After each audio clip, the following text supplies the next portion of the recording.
Hello and welcome to another episode of Living Well with Dr. Mike. I'm your host, Dr. Mike Cockrell, and I want to thank you for joining me here today for this next episode in the series entitled Living Well with Dr. Mike. Today we are going to be talking about how to treat a sinus infection without medication. At the time of this recording, it is sinus season where I'm working in North Mississippi. And we see so many of our patients that come in every day dealing with these same symptoms.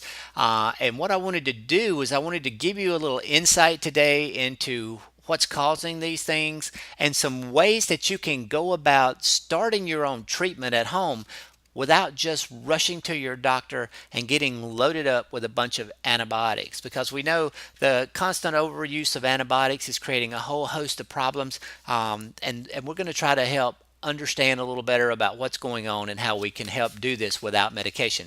So sinus infections in general affect some 37 million Americans each and every year. So it is a huge problem. And when we just treat this with antibiotics, we just complicate those problems. So let's look at a few of the symptoms of a sinus infection. Typically, you're beginning to develop a sinus infection when you start noticing the congestion and pressure in your head, especially your forehead, behind your eyes, in your cheeks.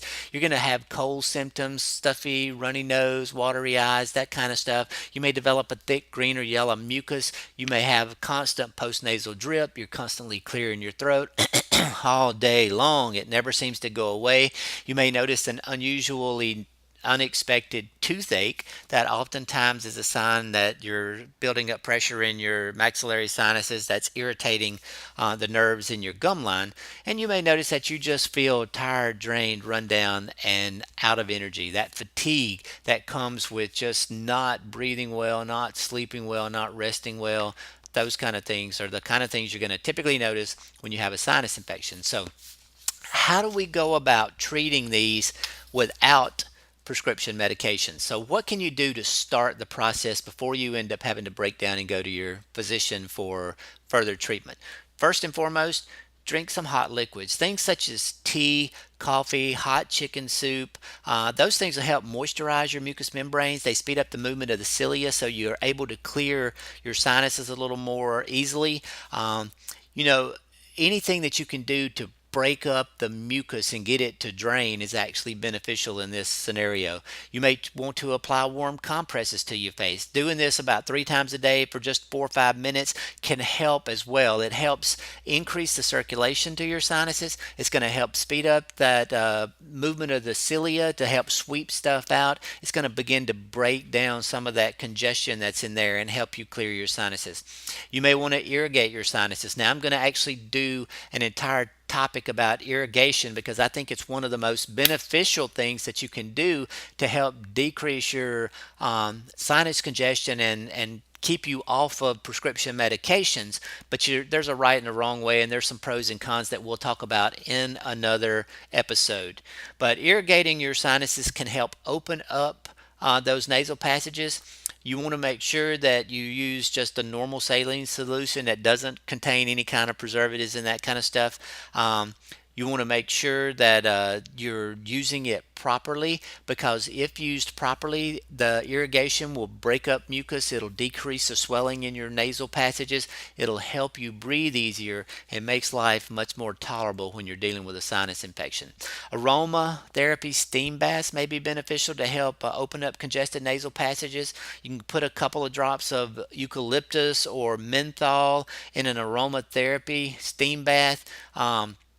Heat that water up, and you can do this. There's some commercial products out there, but I mean, you can do this as simply as taking a pot of water, putting it on your stove, bringing it to a boil, adding your aromatherapy, the essential oils to the steam bath, and just sort of throwing a towel over your head and inhaling the vapors that are produced as that comes up off of there. In our part of the world, you can even dab a little Vicks Vapor Rub on your skin underneath your nose, and that will oftentimes help open you up because of the menthol in there. It helps you breathe easier and gives you a little relief from the congestion. Eat certain foods. Now, this may sound a little bit funny, but you can unclog your sinuses with the right foods. Things like horseradish, some of the Japanese wasabi mustard, some spicy peppers. Those kind of things will stimulate mucus production or thin the mucus production and help increase your ability to breathe. They give you some relief and open up those congested sinuses as well. You want to make sure that you elevate your head at night when you're sleeping, because the flatter you lay, the more likely you are to develop congestion. So getting your head up allows things to drain a little more effectively so that you're not as congested when you first get up in the morning. And then finally, you want to make sure that you are dusting your bedroom. Dust and dust mites both can wreak havoc on your mucous membranes, especially when you're asleep and your cilia are at rest. Using a HEPA filter, air purifier, is beneficial in your room. Keeping that bedroom as allergen free as possible will help decrease the congestion and the other symptoms of a sinus infection. So, let's look at a couple of more strategies that may help you make some significant change in this process as well.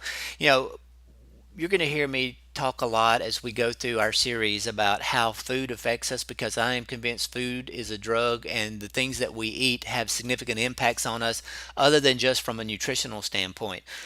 Poor quality food, excessive exposure to toxic chemicals, high speed lifestyle in combination with poor adaptation to stress puts you at greater risk for infections, but also puts you at greater risk for a lot of chronic diseases. When you are stressed out, running and ripping, not eating well, your body's adrenal system, your immune system suffers. You become less effective at fighting off infection, and you're going to increase your risk of developing some problems. Therefore, maintaining a robust immune system and creating an environment that does not just welcome in bacteria and viruses and fungus will help you decrease the likelihood of getting an infection. So here's a few things that you may want to consider doing from a lifestyle standpoint. You may want to avoid eating too much sugar and avoid eating certain grains. Sugar, we know, is a fuel source for us energetically. So if it's feeding us, it's also feeding any bacteria, viruses, fungus that's in your system is going to thrive when you have too much sugar. So cutting back on the sugar will limit their food supply and help your body fight them off even better. There are some grains that are really heavily loaded with mycotoxins. In fact, some of the things that you want to make sure you're paying attention to and possibly avoiding because of mold contamination would be wheat and corn, barley, peanuts, particularly. Some of the alcoholic beverages sometimes will aggravate this because they tend to be a little more contaminated with mold. Some of the cheeses that you come in contact with, pay real close attention to that. The bread products, if you've ever noticed when you keep cheese or bread products around too long, they develop mold. Well, guess what? If you add those to your system, then they're just a food source for more mold and stuff to grow. So avoiding sugar and grains may help us in the long run. Increasing omega-3 fatty acids. Omega-3s in the form of krill oil, fish oil, or any other good quality omega-3 product. Make sure that if you're using omega-3s, use a good quality product. If you taste, belch, or burp fish when you're taking a substance, that usually is a sign of poor quality and you need to find another brand. The omega-3s are great for decreasing the inflammatory response. They're very beneficial in a whole host of things. Protect your heart, protect your brain, protect your joints. Just increase your omega-3s. They're going to help you in a ton of ways. Eat coconut oil. Coconut oil is rich in lauric acid. Lauric acid is known to be an antiviral, an antibacterial, and an antifungal compound. It has properties that really help your body fight infection. So adding more coconut oil to your diet may be beneficial. We have started in our household, we pretty much cook. When we cook with oil, we're using coconut oil. I have coconut oil every morning in my coffee. We add it throughout other recipes throughout the day. If we're going to saute vegetables, we're doing it with coconut oil. Anything you can do to increase your coconut oil is going to be beneficial to your health. And there's a lot of information about that, and you'll be hearing more from me specifically about the benefits of coconut oil. Get more sleep.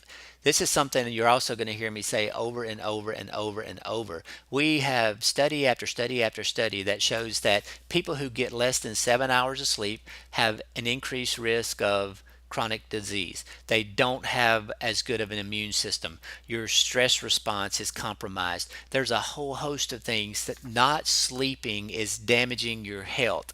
If you have poor quality sleep, where you're going to bed with TV on, with the lights on, with your iPhone in your hand, with your iPad there, anytime you take those devices to bed with you, you disrupt your natural sleep wake cycle. Melatonin gets suppressed. You don't rest well. You don't get a deep sleep. And over time, you are compromising your immune system. You're going to increase your risk of infection, yada, yada, yada, so on and so forth. There's a lot of things. Just get more sleep and do it in a good quality way.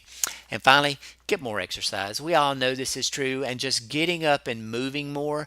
Activity is an essence of life. As you age, especially as you get into your 50s and 60s and 70s, exercise activity, not I'm not saying you got to get up and go to the gym and spend an hour a day, but just getting up out of your chair, moving around more, increasing the time you spend walking, working outdoors, gardening. Just get more active, because activity will help boost your immune system naturally. It helps boost your feel good hormones. It helps decrease the stress in your life.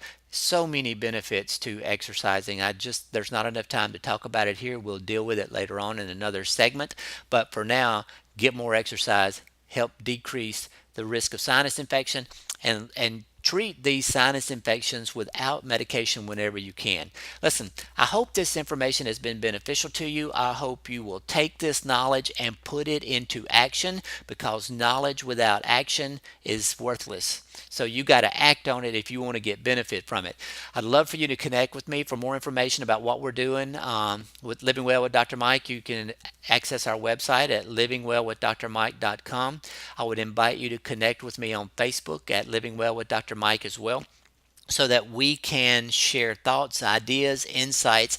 I would love to hear the struggles you're dealing with. I want to know what you're having problems with. And as you share that information with me, I'll be sure to work on doing the research and helping address that in a manner that's easy to understand, that's simple to do. And I want to give you strategies and techniques so that you can create a life of health and happiness, one step at a time. Listen, I look forward to seeing you in the next episode of Living Well with Dr. Mike. Until then, take care and have a great life.